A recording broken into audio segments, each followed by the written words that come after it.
¿Nos escuchan en casa?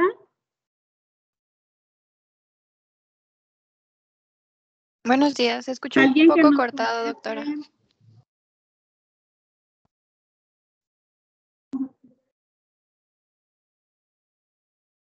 Pues sí.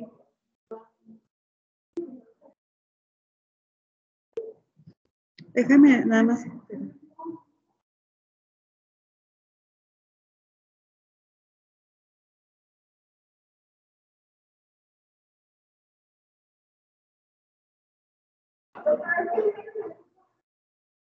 Ah, ok.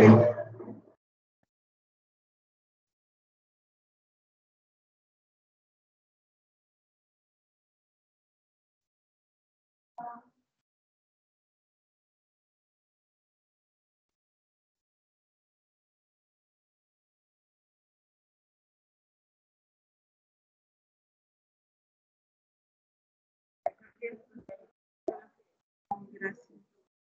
No vi qué hiciste, pero gracias. Gracias. ¿Escuchan mejor en casa? ¿Dicen que sí? No nos contestan. Sí, ya se escucha mejor, doctora. En casa contesten rápido.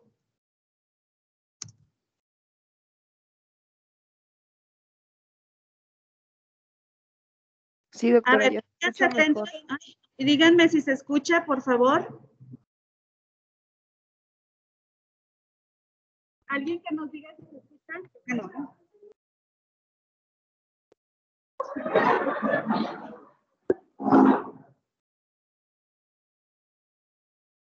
¿Nos escuchan?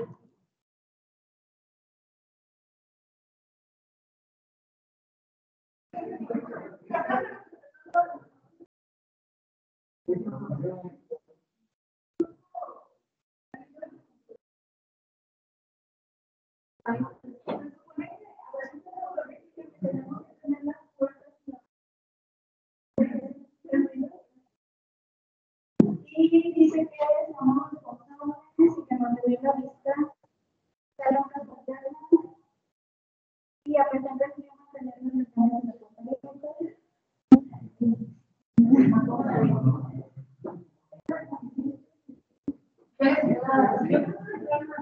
¿qué opinan? ¿Abrimos las ventanas? Sí.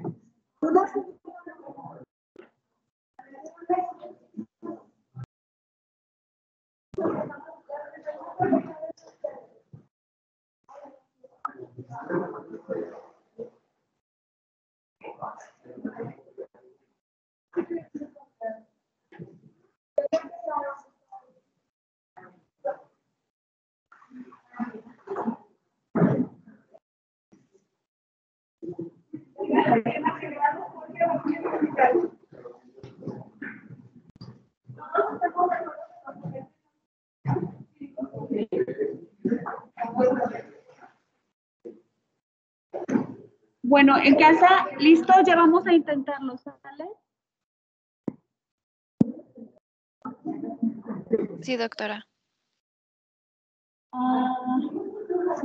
Voy a apagar el micrófono de aquí a ver si podemos escuchar a los compañeros de casa que nos van a presentar su cartel. Intentemos ahora.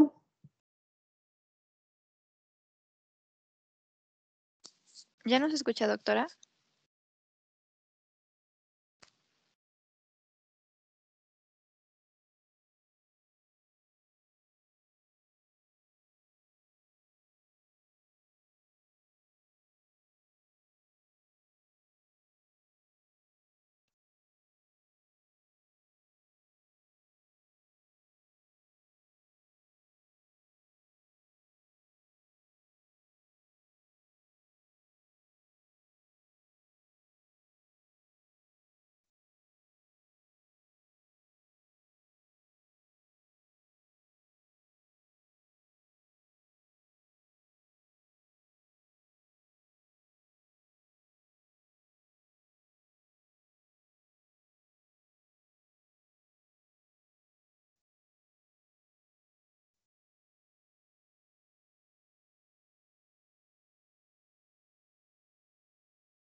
A ver, ya me cambié este dispositivo. ¿En casa ahora sí nos escuchan mejor? Sí, doctora. Sí. Perfecto. Entonces vamos a iniciar. Los que van a exponer su cartel, por favor. Y aparte se escucha diferido. Okay. Bueno, intentemos. Vamos empezando los de casa. Ok. Buenos días. Nosotros vamos a exponer la última inmunoglobulina, que es la IgE. El equipo está conformado por Mariño Ponce y Marentes Briones. Para empezar, sabemos que las principales funciones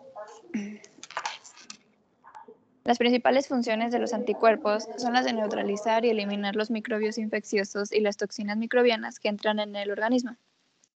Estos anticuerpos se producen en las células plasmáticas de los órganos linfáticos y realizan funciones efectoras en los lugares alejados de donde se producieron originalmente. Una molécula del anticuerpo tiene una estructura nuclear simétrica que está compuesta por 2 cadenas ligeras idénticas y 2 cadenas pesadas idénticas. Como sabemos, cada una de ellas tiene una longitud aproximadamente de 110 aminoácidos, las cuales se pliegan independientemente en una estructura globular que se denomina IgE. Las cadenas pesadas constan de 5 dominios, una variable y 4 constantes de tipo epsilon, y las cadenas ligeras pueden tener 2 variantes que son la kappa o la lambda, pero estas deben de ser siempre iguales, es decir, siempre tendrá 2 kappa o 2 lambda. En general, la IgE es una glucoproteína monomérica que pesa de 190 kilodaltons y estas cadenas se encuentran unidas por puentes disulfuro. Bueno, y respecto a las características de la IgE, es que su semivida es bastante corta, de 2 días. Se encuentra en plasma en bajas concentraciones, de alrededor de menos de 0.01 miligramos por 100 mililitros. Y al comparar la proporción en la que se encuentran pues, las 5 inmunoglobulinas en el plasma, es cuando podemos apreciar que la cantidad de IgE es bastante escasa, respecto a que la IgG es de aproximadamente el 75%, la A del 15, la M del 10, la D del 4, mientras que la inmunoglobulina E se encuentra en el plasma pues, de todas las inmunoglobulinas en un porcentaje de 0.04%. Y bueno, su producción primordial va a ser en la mucosa de los tractos respiratorio y digestivo, así como en los ganglios de drenaje de estos aparatos, y la producción se va a inducir por los antígenos de helmintos nemátodos y tremátodos. Su síntesis se va a iniciar por medio de un estímulo de un alérgeno sobre un linfocito B y la coestimulación de un linfocito T helper y moléculas de interleucina 4, y luego de secretarse por medio de las células plasmáticas, van a pasar a circulación y se fijan a lo que son los receptores de alta y baja afinidad, presentes en la superficie de distintas células inmunes como son neutrófilos, macrófagos, linfocitos T, eosinófilos, mastocitos, etc. Y bueno, respecto a los mastocitos, se van a unir a ellos por medio de lo que es el receptor de alta afinidad, 1 para el factor cristalizable epsilon, que va a llevar a la desgranulación de los mastocitos con liberación de distintas sustancias que actúan en el proceso de hipersensibilidad, pues como lo son aminas vasoactivas, citocinas, mediadores inflamatorios, etcétera. Y bueno, en personas con predisposición genética a desarrollar alergias, se ha visto que ciertos alérgenos como lo son el polen, caspa de animales, alimentos o ácaros van a desencadenar su producción. Y bueno, los antígenos bacterianos y virales no van a inducir su producción, y al momento del nacimiento generalmente no existe IgE, debido a que la vida en el útero pues no va a haber estímulos antigénicos. Sin embargo, últimamente se ha visto que en algunos niños pueden existir al nacer pequeñas cantidades contra ciertos antígenos, que son los que pueden atravesar la barrera placentaria y estimular el sistema inmune del feto.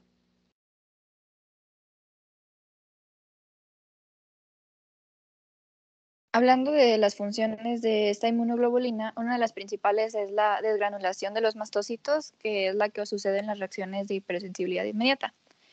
Como sabemos, para que esta se active ocupa una producción previa de esta inmunoglobulina frente al alérgeno por linfocitos B dependientes de linfocitos T y la unión de la IgE a los mastocitos. La IgE dependiente de los linfocitos T cooperadores en respuesta al alérgeno se une a los receptores para el FC situados en los mastocitos proceso que recibe el nombre de sensibilización a los mastocitos. Y una nueva exposición al alérgeno es lo que activa los mastocitos que liberan los mediadores que causan la reacción perjudicial, hablando de vasodilatación inmediata, edema tisular, producción de moco y constricción del músculo liso.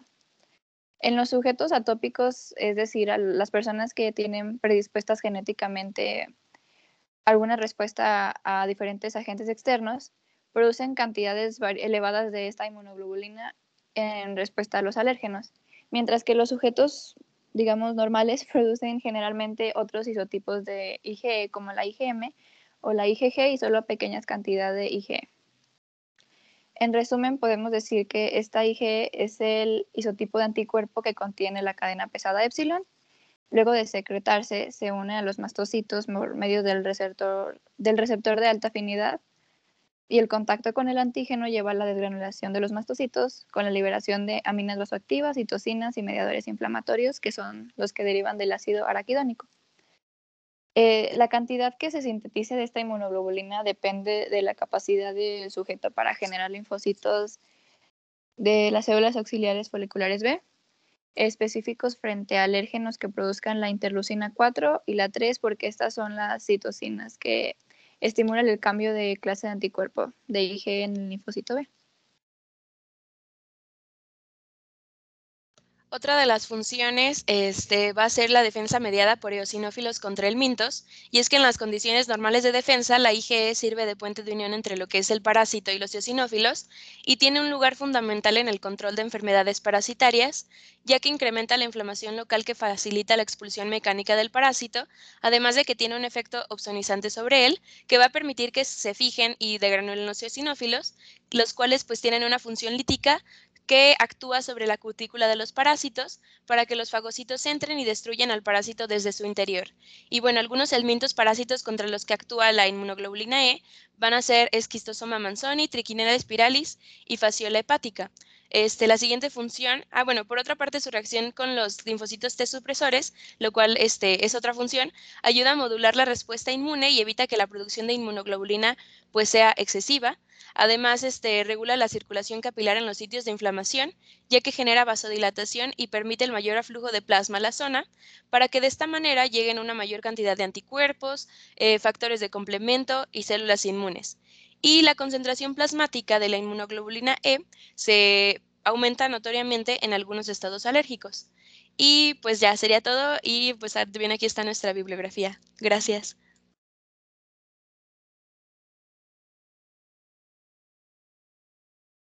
Ok, gracias a ustedes. ¿Pueden dejar de compartir, por favor?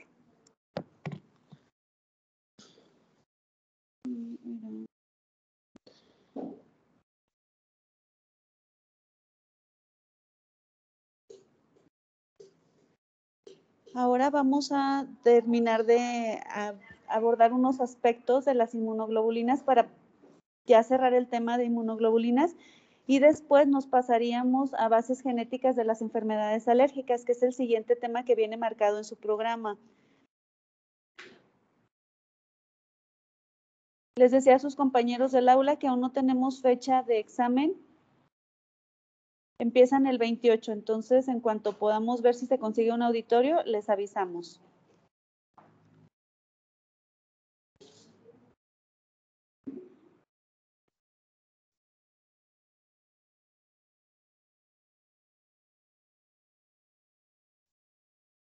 Bueno, se ha abordado casi todo lo que necesitamos saber para efectos del curso en estos días. Ahora nos queda abordar otros aspectos que nos faltan y que serían clave que ustedes conozcan para que pongan mucha atención. En este caso no hemos hablado de las citocinas que tienen un papel. ¿Dónde?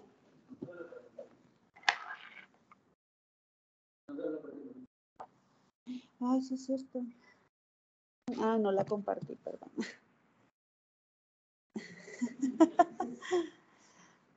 Esperen. Necesito. Es que hace mucho que no usaba esto, Windows, y no sé cómo ir. Aquí está. Teams, vamos a compartir. Ay.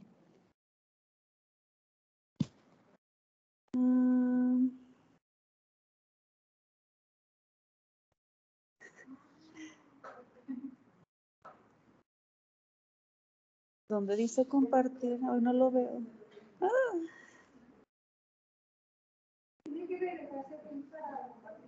Es que acá ya estoy, ¿eh?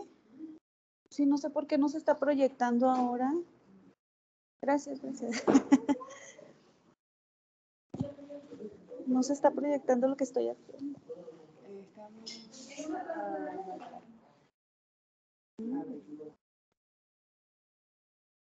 Pero ajá, no sé por qué ya no se ve nada. Super.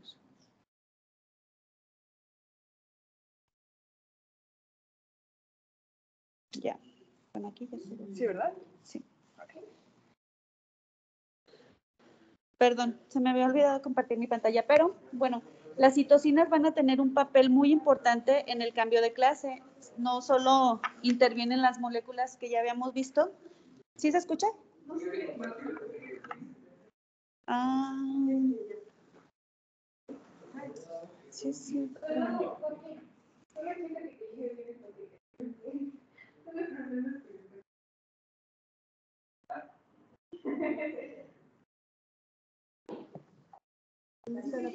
Ajá, no sé. A mí también se me perdió hace rato.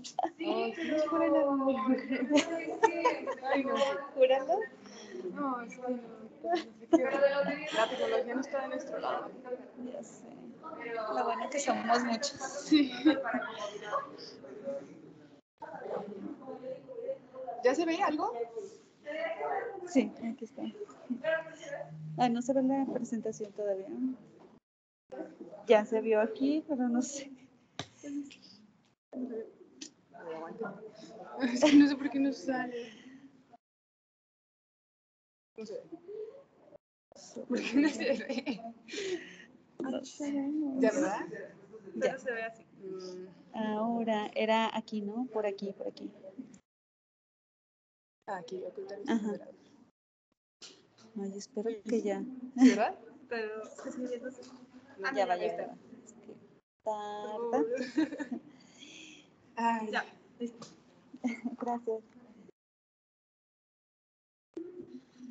Bueno, entonces, estas citocinas nos ayudan están residentes en la región promotora de cada región del gen, en la región S, en la parte constante, y se va a requerir que se haga la transcripción a través de esta región para el proceso de recombinación de cambio de clase. La IL4 e IL13 nos ayudan a dirigir el cambio de IgG4 a IgE. El interferón va, al contrario, va a inhibir este cambio, no va a permitir que la IgG4 pase a ser IgE. El factor de crecimiento transformante beta nos va a inducir un cambio a la clase A, ¿sí? Y las citocinas derivadas de las células T nos van a regular el cambio, dirigen a las T y B.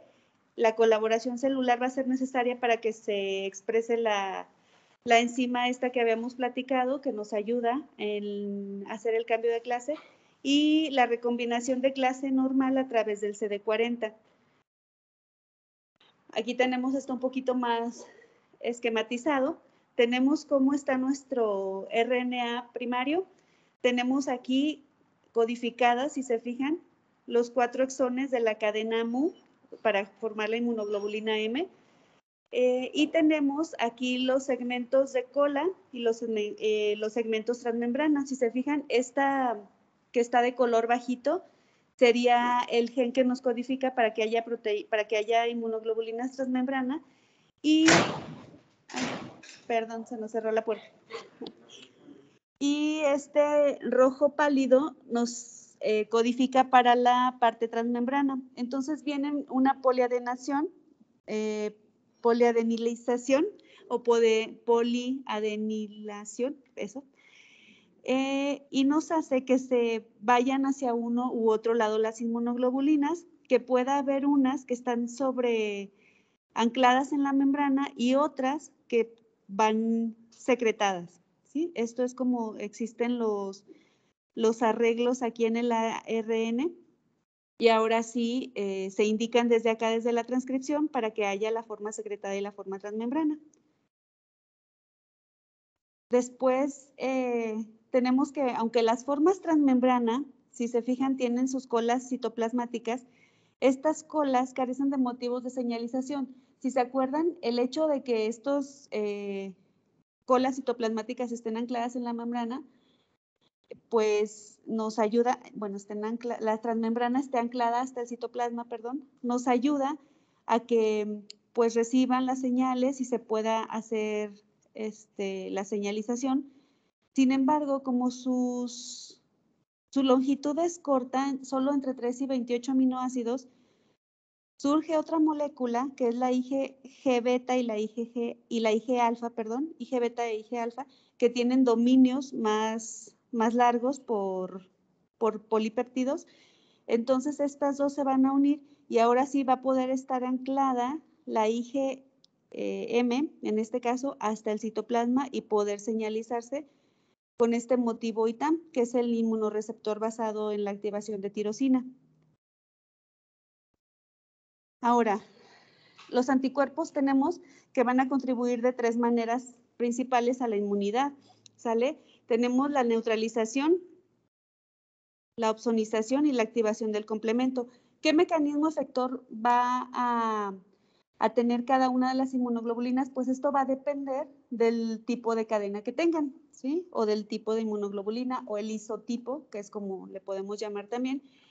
Entonces tenemos la neutralización, si se fijan, pues la neutralización ya nos vamos familiarizando con los mecanismos que hemos estado viendo, es cuando el anticuerpo o la inmunoglobulina se une directamente a la toxina, al lipopolisacárido, a la parte del patógeno que sea afín y los neutraliza, es decir, inhibe sus efectos patógenos, ¿sale? Hay otra, la opsonización, que ya todos dominamos, pues tenemos que la región del anticuerpo, aquí también, aparte de que el microorganismo está señalizado para que sea reconocido por las regiones variables de la inmunoglobulina, tenemos que aquí juega un papel importante el receptor Fc. Si se fijan también en esta célula, que es la que está haciendo el efecto de eliminar al patógeno, tiene su receptor Fc el macrófago, el anticuerpo se puede unir también a este receptor Fc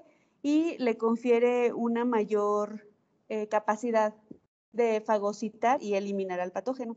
Y la otra es la activación del complemento.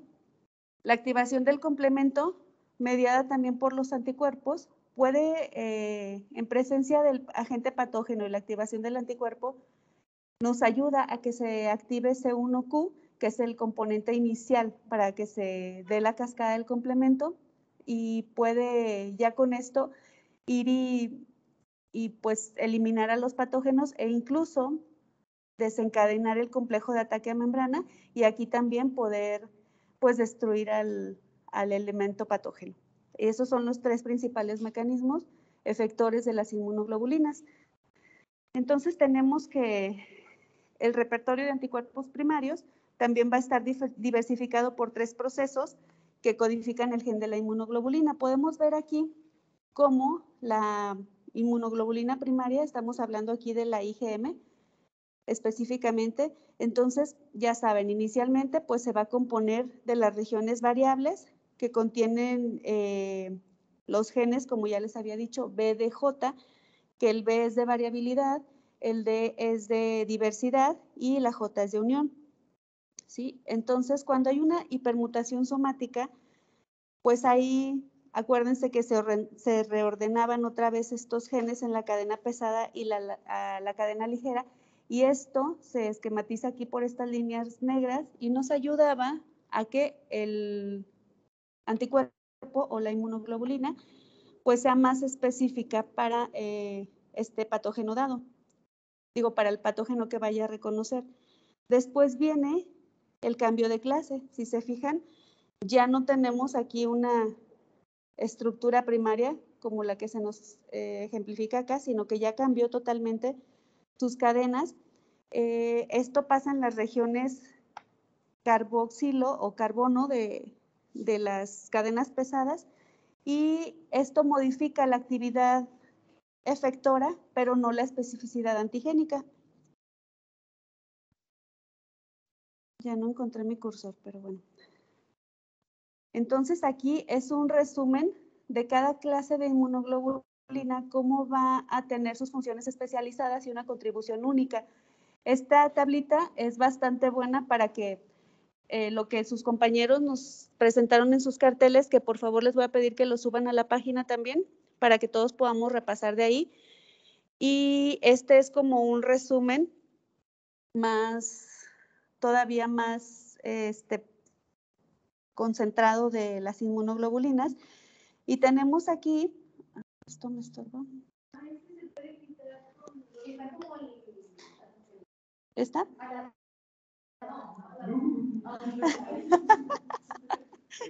¿Escucharon a sus compañeros que? A ver. No, ¿salirme a dónde? Yo digo que sí es aquí. Ah, donde yo decía. A ver.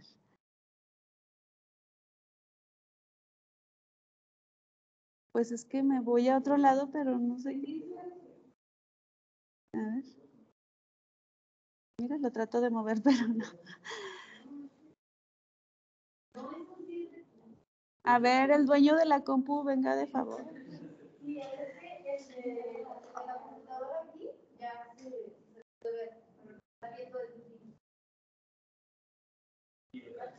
De Teams.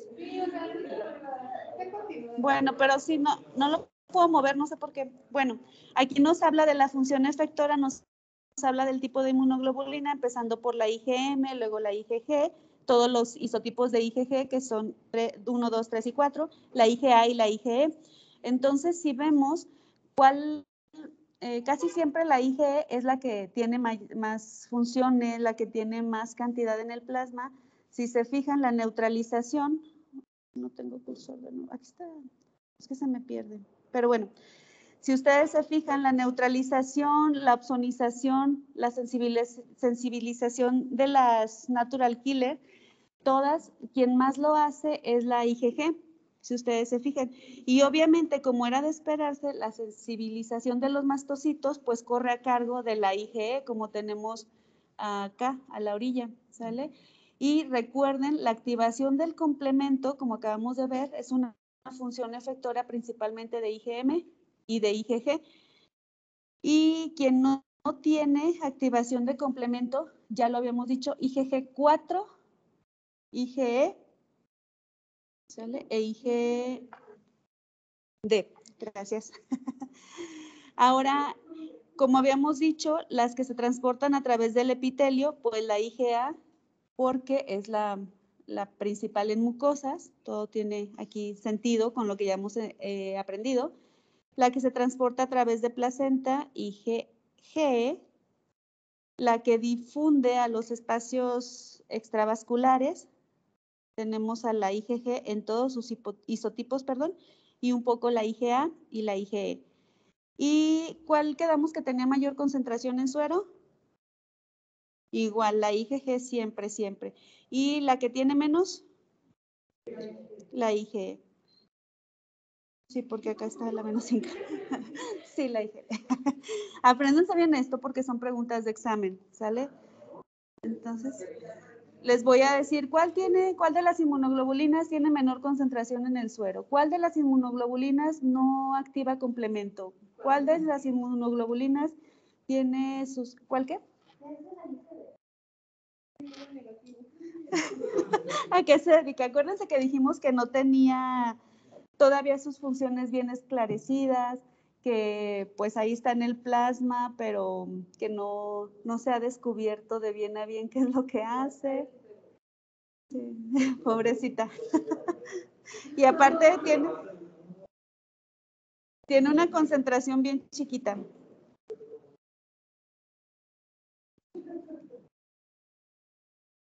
Y bueno, nos falta hablar de los receptores FC que nos van a mediar muchas funciones efectoras de los anticuerpos.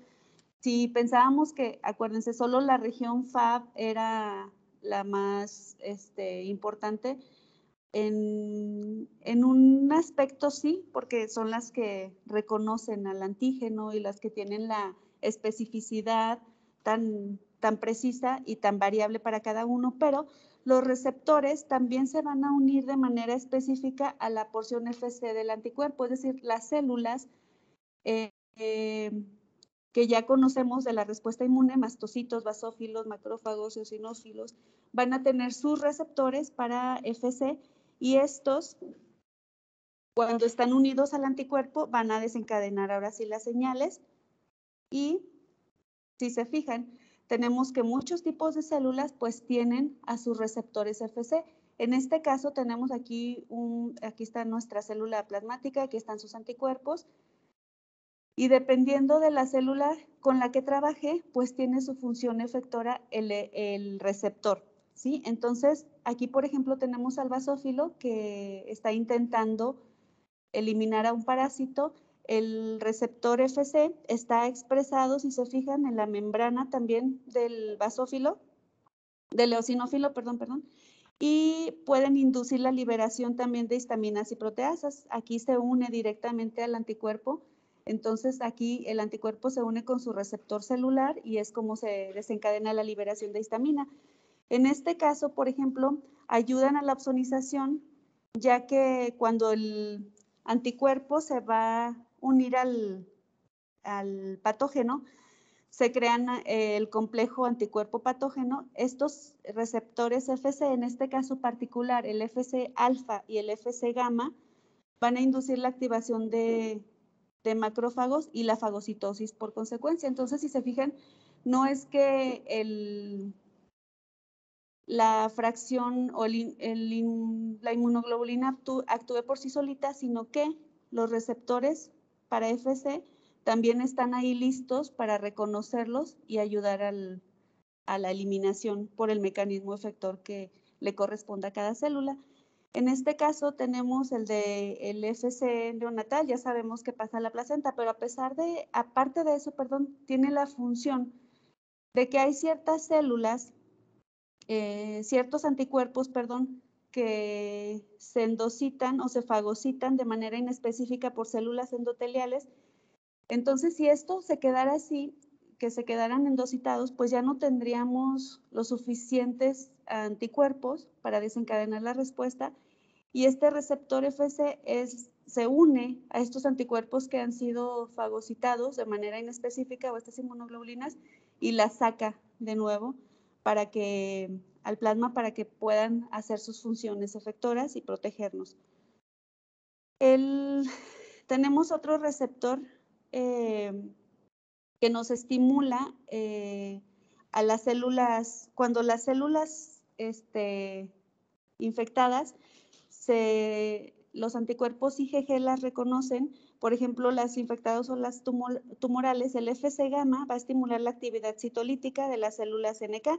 Entonces, lo mismo, la célula NK, acuérdense que reconoce a estas células que están cubiertas, ya sea de agentes tumorales o de agentes microbianos, y por medio del receptor FC que tiene la célula NK, se une a su anticuerpo y ahora sí realizan la función citolítica.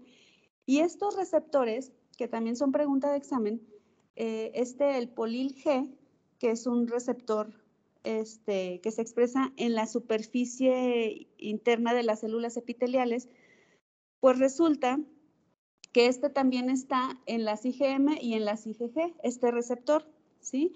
Pero lo que hace es que transfieren, una vez que llega el patógeno, si se fijan, pues lo hace que llega a través de la, por ejemplo, una inmunoglobulina secretada. Este receptor nos ayuda a que se externalice este agente patógeno y pueda ser eliminado en las células epiteliales de las membranas mucosas. Entonces, este receptor tiene una función pues particular junto con podríamos decir, con el FC. Devuelve los anticuerpos al plasma y los lleva a la membrana epitelial, a las células, a la barrera epitelial para que puedan ser eliminados los patógenos. Entonces aquí está otra tablita para que puedan estudiar bien. Ya en casa le pueden quitar estos recuadritos si gustan cuando estén repasando la presentación. Entonces nada más saber que el receptor FC gamma se encuentra principalmente en las IgG y nos ayuda a la fagocitosis y activación de células. Por ejemplo, tenemos al receptor de alta afinidad de la inmunoglobulina E, pues obviamente ya sabemos su localización y ya debemos saber en qué células va a estar actuando, ¿sí? Tenemos el que les decía, el polil G, que está en IgA e IgM, perdón, hace rato les dije IgG e IgM, está en IgA e IgM, y pues va a estar, como ya les dije, si su función es llevar hacia las células epiteliales, está en múltiples células epiteliales, y obviamente su función pues va a ser la del transporte del anticuerpo de la sangre hacia la luz de los tractos digestivo, respiratorio, piel, y este fenómeno que mostraba en el esquema anterior lo conocen como transocitosis. Y aquí está pues un resumen de los receptores. También a lo mejor les puedo decir, ¿cuál de los receptores hace el fenómeno de transocitosis? Ah, pues el polil G. ¿Cuál de los receptores se considera un receptor de alta afinidad? Podría ser el receptor FC epsilon. Podría ser este otro, el FC gamma, de alta afinidad. Y bueno, para terminar las aplicaciones terapéuticas de las inmunoglobulinas, le vamos a pedir a alguien de los que están aquí que encienda su micrófono y nos lea esta diapositiva, por favor. Ya está, es puro texto, pero para que la internalicen. ¿Quién quiere leerla? Los que estamos aquí. Adelante. Fuerte y prende tu micrófono, por favor.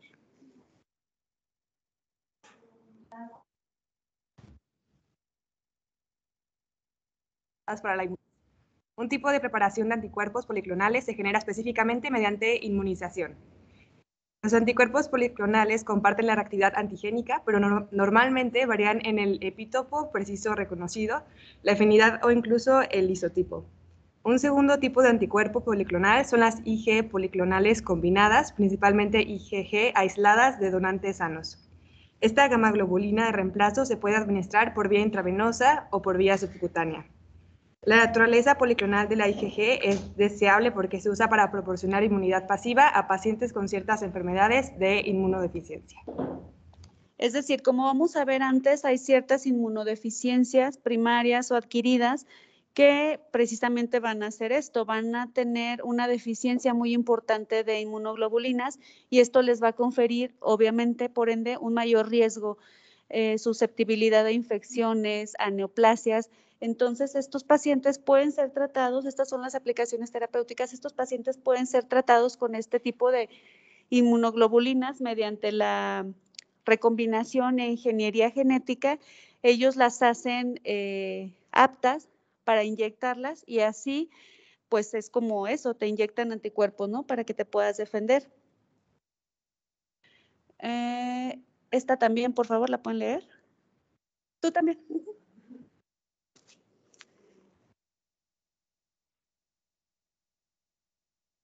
¿Se trabó? Ok, ¿alguien en casa, por favor, que nos lea esta diapositiva?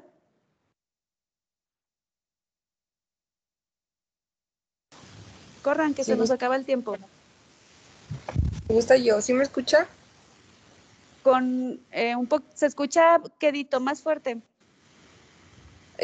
Bueno, no sé. Ahora. Bueno, ¿Sí ya? Adelante, por favor, la siguen. Estas infusiones también se utilizan para tratar enfermedades inflamatorias y de hipersensibilidad mediadas por anticuerpos. El mecanismo preciso por el cual este tratamiento brinda beneficios aún no está claro, pero su eficacia puede deberse a la capacidad de la IgG para unirse a los receptores FC, lo que inhibe la unión de los anticuerpos patológicos del paciente. La IgG también puede competir con los propios anticuerpos. Inmunoglobulina humana intravenosa. Adelante. También puede competir con los propios anticuerpos del paciente por el reciclaje de IgG mediado por los receptores FC, lo que da como resultado una mayor tasa de degradación de anticuerpos patológicos. Y la evidencia sugiere que las moléculas de IgG con regiones FC sialiladas tienen actividad antiinflamatoria, lo que sugiere otro mecanismo por el cual la gamma globulina tiene eficacia clínica. ¿Ya vieron? Gracias. ¿Ya vieron el neuro Guillain-Barré? Ok, el tratamiento de Guillain-Barré es inmunoglobulina intravenosa, ¿cierto? La fisiopatología del Guillain-Barré, por ejemplo, es que hay anticuerpos que atacan a las fibras nerviosas y producen, ¿qué? Desmielinización de estas y por lo tanto todas las manifestaciones clínicas. Si nosotros tratamos con inmunoglobulina intravenosa, limpiamos toda esta plasma de anticuerpos y dejan de atacar a estas fibras mielínicas. También aquí es donde entran los medicamentos para cáncer, para reuma. Si nosotros creamos una inmunoglobulina que se fije a cierta receptor, a cierto componente de células tumorales o que destruya las células, por ejemplo, en lupus, destruya linfocitos que están atacando no sé, a riñones, que elimine los complejos inmunes, pues ahí podríamos tener las implicaciones terapéuticas. Otra es, como veíamos en las reacciones de hipersensibilidad, cuando hay anticuerpos que reconocen como extrañas a las plaquetas del paciente, los elimina, viene la trombocitopenia inmune, también podemos introducirle anticuerpos y estos anticuerpos, esta inmunoglobulina va a limpiar esa sangre de anticuerpos dañinos y van a dejar de atacar al paciente y va a revertir la trombocitopenia. Y esta es nuestra última diapositiva. ¿Alguien de aquí que la lea? Perdónenme que no me sé los nombres, los voy a señalar por el color de la ropa, ¿sale? De rojo, sudadera roja, una disculpa. Aplicaciones terapéuticas de las inmunoglobulinas. A diferencia de los anticuerpos policlonales, los anticuerpos monoclonales se generan mediante la clonación de células B individuales y la expansión de una célula plasmática secretora de anticuerpos en particular, lo que da como resultado una preparación de anticuerpos monoclonales en la que todos los anticuerpos son idénticos. En los últimos años, los anticuerpos se han convertido en una forma importante de inmunoterapia para el tratamiento de una amplia gama de enfermedades. Los grandes avances en la ingeniería genética de anticuerpos monoclonales durante los últimos 40 años han facilitado notables mejoras en la bioactividad de los anticuerpos terapéuticos y en la reducción de la inmunogenicidad a través del proceso de humanización de anticuerpos monoclonales de ratón. Gracias. Entonces, dependiendo del resultado que nosotros queramos obtener, en algunos casos nos van a servir más los anticuerpos policlonales y en otros más los monoclonales. Los más usados son los monoclonales porque obviamente tienen mayor especificidad, no van a dañarnos otros componentes celulares, nos van a ir a atacar específicamente a quien queremos. Y bueno, aquí le dejamos ya porque se supone que teníamos que acabar mucho antes.